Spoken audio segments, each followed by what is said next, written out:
Okay, here's a picture of the new unit all set up, running. So a couple things to point out. This pipe has a single 1/4-inch bolt run out through the center here, and it's used to catch and span across here, but it also fits inside of here, so that worked out well. The stack up of boards here, I'm playing with that to get the right angle. Seems like I've got it now. This setup is working real well, and this air filter that I bought is a cut to fit style and designed to be biodegradable, but also waterproof, so or water repellent. So it works well in terms of breaking up the flow and getting it smoothed out on here. The only thing that's not working well at all really is the catch basin down here. It's only because it's too small and material's overflowing into the bucket, which in itself is not the end of the world. We can still deal with that. That works well.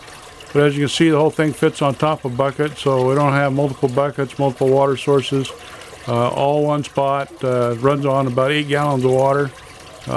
Real pleased with it so far.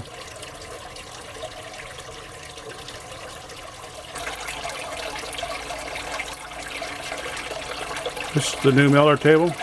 It's a lot smaller than the other one. This one is working length is only about 18 inches from there over to here.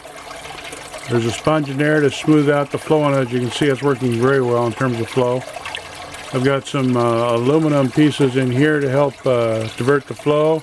Goes into a catch basin right there, and then drops down into the bucket below, where it's pumped back up to a recirculation. All runs off at 12 volts.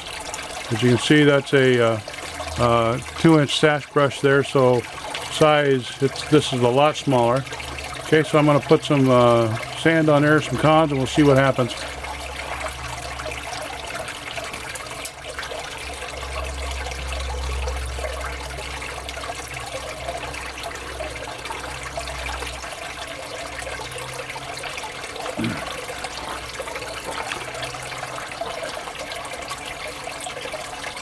No big surprise, it works much like the other ones did in terms of removing material. You can see that it's processing that sand and running it right down real fast and taking it away, so doing real well. I made a mistake on this one. The hobby board, which is underneath, was a very light in color, but I thought it was dark enough it would work good with the gold. Didn't work well at all, so in a fit of mild anger, I painted it black with a can of Krylon spray paint. Seems to be working pretty well. I don't know if you can see the gold that's in there, but there's a little piece right in here, and a couple more across here. But there's lots of little gold in there. These cons have been run through here. This is the 3rd time now, so there's not much gold left in there. I'm getting ready to do a test on treatment of the concentrate. So we'll talk about that later. The other thing that's different about this one too is that instead of the eyedropper pickup, I now have a little bottle drill and a hole drilled, and then the bottle set underneath there to pick up the gold.